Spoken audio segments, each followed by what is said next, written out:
All right, what's up, Wolfpack fans? Matt Coe, Matt Carter here in PNC after the game. NC State, once again, gets it done, 72-64 over Georgia Tech. Definitely not the most beautiful game, but thankfully the media team here blessed us with some Bojangles to wash it down. We desperately needed that win, did not want to lose it. What does that say about this team? Once again, another ugly, scrappy win, but they get it done. It's not a win they would have had last year. That's for sure. And it's not the first time this year. I was talking to Casey Michelle about that after the game. You talk about Notre Dame with the game that had to pull it out down the stretch. Wake Forest with the game where they went on a huge run in the last 10 minutes to overcome what was like a 10-point deficit in the second half. Here you're down 3 with less than 4 minutes to go to, quite frankly, if we're doing ACC Power Rankings, which we do every week on the Wolfpack.com, you'll see it on Monday. Georgia Tech might be last. Now, you never thought a team other than Louisville would be last. It could be Georgia Tech. And you're down 3 at home, trying to avoid what would be a disaster loss. And you go on a 13-4 run to end the game. So that's a sign of a good team. Good teams do that. They don't, Coach Kevin Keith said after the game, we didn't play well, but we won. Yeah, no, that's exactly right. And that's one thing a lot of fans have to remember right now. NC State's kind of teetering on that 8-9 seed if we're going to talk bracketology, which I'm sure we'll get into here as March approaches. If NC State were to lose this, I would not be surprised at all if NC State were to fall to a 10, 11, 12 seed. And that is in part with the out-of-conference ranking, which hasn't been doing great. But Vanderbilt did just beat Ole Miss. Matt told me about that one right after the game. So that was a big win for NC State as well. But I want to point out one thing that Coach Keats mentioned after the game. I had talked to him about what he was saying to his team right at the under 12 timeout. I won't repeat what he says because I don't think I'm allowed to, but just know it was some colorful language. He was pretty heated, and he said it after the game. He was pissed off, and I think rightfully so. The team looked really lackadaisy, really relaxed during the warm-ups, and I just don't think that they were super locked in. But Keats managed to pull them back in and went on a 30-16 run to close out the first half and to get that lead going into the second half. I thought that was really awesome to see Keats raise his standards. Going off of last season, you had to do what you could do. This season, we have a good team. I think NC State has a good team. I think Keats know it. I think the players know it. I think the fans know it. And that was not up to standards, and they really picked it up after Keats had mentioned that to them. So I want to give a round of applause to Keats for bringing them back in. Yeah, I thought too. I used the word in a tweet at the end of both media timeouts. I said it kind of sleepy. It felt very sleepy. Not just, to be frank, not just the players either. The arena was pretty sleepy. Even the sound system sounded like it was turned down a couple of notches.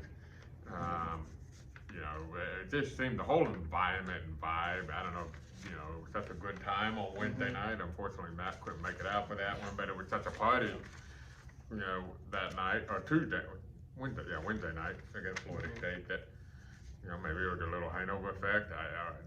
Not a lot of respect for Georgia Tech. That may have been one of the few times this year NC State played the team. I played the record and not the team, as Kevin Keith likes to say. And, yeah, you're right. He lit into them. I like the way you asked him. You said you were kind of a little bit frustrated. He goes, I wasn't frustrated. I was flat out mad.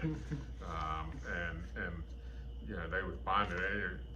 What was strange to me about this game is they didn't in the second half. I thought, if you remember that first game in Atlanta, NC State fell down by 10, went on a big run to end the half, take the lead, and kind of cruised in the second half.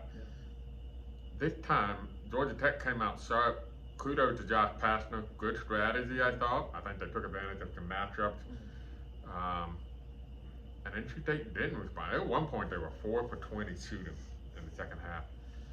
And the crazy thing about this game is they won it with Quavion Smith and Jarkel Joyner going 3 for 17 combined to score 10 points. And just quite frankly, Quavion Smith did have, I think, 8 assists, but otherwise, very little to talk about from those two. Yeah, if you would have told me that they would have combined for 10 points and we played the first half the way we did, I probably said we would have lost. Like we said, they managed to pull it out. Quavion did have 10 assists, a new career high. Yeah. I mean, what more can be said? The kid can do it all. One guy that I do want to mention, and we have to at this point, DJ Burns, the fan favorite, the big behemoth down low. Once again, awesome game. 11 for 21, 24 points, 8 rebounds.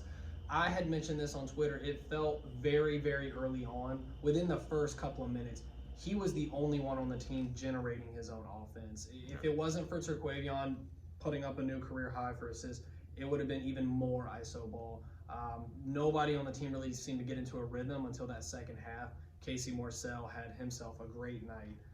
I think that he is such an important piece for this machine to kind of go, but right now the straw that stirs the drink is DJ Burns. I don't think that he gets enough national attention. It's hard to talk about what he does off the paper, off the stat sheet, how much attention he draws in. And Keith said it. He said he's a post-game coach now. He likes to live in the post now with DJ Burns, and I think you have to if he's going to continue to play like this. And your guard's struggling right now, but really good win for them. Yeah, and I thought that first thing with Marcel, second game this year, he hit a big three. NC State was up 1, similar to Wake Forest. They were up 1. He hit a corner 3 to put them up 4 late in the game. This time, 2 minutes to go. NC State's up 1. They had just taken a 1-point lead on a couple of free throws from DJ Burns, and he made a big 3 to put him up 4. And I thought if I had to pinpoint a play of the game, that would to me the play of the game. And then Ernest Ross off the bench, tag teaming with DJ Burns, got 16 and 7. And they needed all those points for DJ Burns. I will say, the last 2 games I've noticed teams have gone after DJ Burns on the defense. I didn't know who the Franklin kid was for Georgia Tech. I'm going to be completely bluntly honest. Javon Franklin. I did not know who he was. I don't remember him from the first game. I remember Jalen Moore doing well. But Franklin had 16 and 7. 16, 8, and 5. 16, 8, and 5 going at DJ Burns. It's pretty good. And you saw Florida State, the one thing they did do well in that game was attack DJ Burns, get him in foul trouble, and he had 4 fouls. I think only played like 15 minutes in that game. So just a little thing to keep an eye on, because you start, at some point teams figure out a book.